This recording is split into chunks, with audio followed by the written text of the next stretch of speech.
नमस्कार बच्चों, स्वागत है आपका आज की इस वीडियो में। आज मैं आपके लिए लेकर आया हूँ क्लास 12th की पॉलिटिकल साइंस का चैप्टर फर्स्ट, जिसका नाम है शीत युद्ध का दौर। वीडियो स्टार्ट करने से पहले मैं आपको एक बात बता देना चाहता हूँ कि हमने इस चैप्टर को दो अलग अलग वीडियो में डिवाइड किया है। पहली वीडियो यानी आज की वीडियो में जो हम टॉपिक्स पढ़ने वाले हैं वो शीत युद्ध क्या है, दो ध्रुवीय विश्व की शुरुआत के क्या परिणाम हुए और शीत युद्ध का चरम बिंदु किसे और क्यों कहा जाता है। तो आइए स्टार्ट करते हैं। पहले समझते हैं कि शीत युद्ध क्या था। शीत युद्ध एक ऐसा युद्ध जो युद्ध क्षेत्र में नहीं बल्कि कागजों में लड़ा गया। इसकी शुरुआत होती है 1945 से और इसकी समाप्ति होती है 1990 में, या फिर कहें इसकी शुरुआत होती है द्वितीय विश्व युद्ध के पश्चात और समाप्ति होती है सोवियत संघ के विघटन के साथ। शीत युद्ध को विचारधाराओं का युद्ध भी कहा जाता है, जहां एक तरफ पूंजीवादी विचारधारा का प्रतिनिधित्व कर रहे अमेरिका और दूसरी तरफ समाजवादी विचारधारा का प्रतिनिधित्व कर रहे सोवियत संघ की आपसी प्रतिद्वंद्विता, आपसी होड़ रूप ले लेती है शीत युद्ध का। होड़ और प्रतिद्वंद्विता से तात्पर्य यहाँ पर है कि दोनों ही राष्ट्र उन सभी कार्यों में लगे हुए थे जिससे वो दुनिया को साबित कर सके कि वही सबसे बड़ी महाशक्ति है, और इसी का परिणाम था शीत युद्ध। शीत युद्ध शब्द का इस्तेमाल सबसे पहली बार बेनार्ड बरूच के द्वारा 1950 में किया गया और उन्होंने कहा कि दुनिया अब शीत युद्ध के दौर में जा चुकी है। उम्मीद करता हूं कि आपको समझ में आ चुका होगा कि शीत युद्ध क्या है और शीत युद्ध की परिभाषा क्या है। अब चलते हैं हमारे दूसरे टॉपिक की तरफ, जो है शीत युद्ध के परिणाम क्या हुए या शीत युद्ध के परिणाम स्वरूप कौन सी घटनाएं घटी।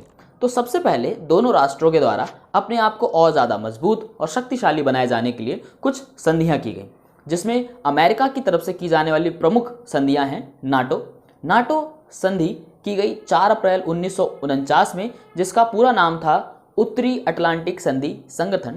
इसके स्थापना 12 राष्ट्रों को साथ मिला के की गई और इसकी स्थापना के पीछे जो उद्देश्य था वो यह था कि यदि इन 12 में से किसी भी राष्ट्र के ऊपर कोई सैन्य हमला होता है तो बाकी अन्य 11 राष्ट्र उसे अपने ऊपर हमला मानेंगे और उसके खिलाफ सैन्य कार्यवाही करेंगे।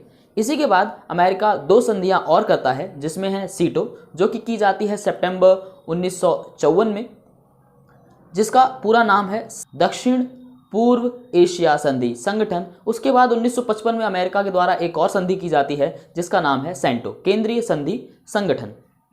और इसी के जवाब में सोवियत संघ भी एक संधि करता है जिसको वर्सोवा पैक्ट यानी कि वार्सा पैक्ट के नाम से जाना जाता है 1955 में। आइए अब ये समझते हैं कि ये महाशक्तियां इन छोटे राष्ट्रों के साथ गठबंधन बनाती क्यों थी। जिसके प्रमुख कारण में सबसे पहला कारण था महत्वपूर्ण संसाधन। इन राष्ट्रों के महत्वपूर्ण संसाधन जैसे कि तेल और खनिज पर अपना नियंत्रण प्राप्त करने के लिए। दूसरा जो प्रमुख कारण है वो है भू क्षेत्र, जहां से वो अपने हथियारों और सेना का संचालन कर सके। तीसरा जो प्रमुख कारण है वो है सैनिक ठिकाने, जहां से महाशक्तियां अपने पड़ोसी मुल्क की जासूसी कर सके। और चौथा प्रमुख कारण था आर्थिक मदद, जिससे महाशक्तियां युद्ध के खर्चों में सहायता प्राप्त कर सके। तो उम्मीद है कि आपको ये बात समझ में आ गई होगी कि इन महाशक्तियां अपनी ताकत को बढ़ाने के लिए ये संधियां क्यों किया करती थी। आइए अब समझते हैं कि क्यूबा मिसाइल संकट क्या है।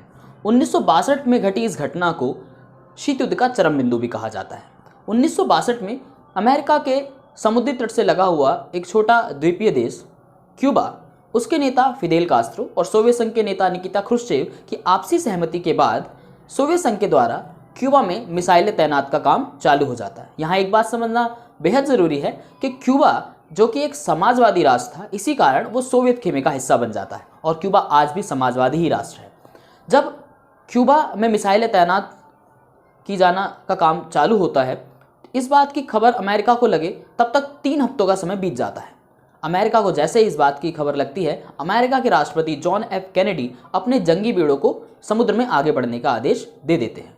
इसके परिणाम स्वरूप दोनों ही राष्ट्रों के जंगी बेड़े यानी सोवियत संघ और अमेरिका के जंगी बेड़े एक दूसरे के आमने सामने आ जाते हैं और पूरी दुनिया को लगने लगता है कि अब एक और युद्ध पूरी दुनिया को देखना पड़ेगा। पर यहीं पर दोनों राष्ट्र समझदारी दिखाते हुए युद्ध ना करने का फैसला लेते हैं और अपने अपने जहाज़ों को वापस बुला लेते हैं और इसी पूरी घटना को नाम दिया जाता है क्यूबा मिसाइल संकट का। यहाँ पर दोनों राष्ट्रों के द्वारा युद्ध का खतरा ना उठाने की नीति को ही अपरोध की नीति कहा जाता है। अपरोध की नीति के अंतर्गत जब 2 राष्ट्र युद्ध करने में सक्षम हों, शक्तिशाली हों, पर उसके बावजूद भी वो युद्ध ना करने का फैसला लें, तो राजनीति में इसे अपरोध की नीति कहा गया है। इसी के साथ आज की वीडियो होती है समाप्त। अगर आपको वीडियो पसंद आई हो तो लाइक करें और कमेंट में अपने सुझाव ज़रूर दें। मैं मिलता हूँ आपसे अगली वीडियो में, तब तक के लिए नमस्कार।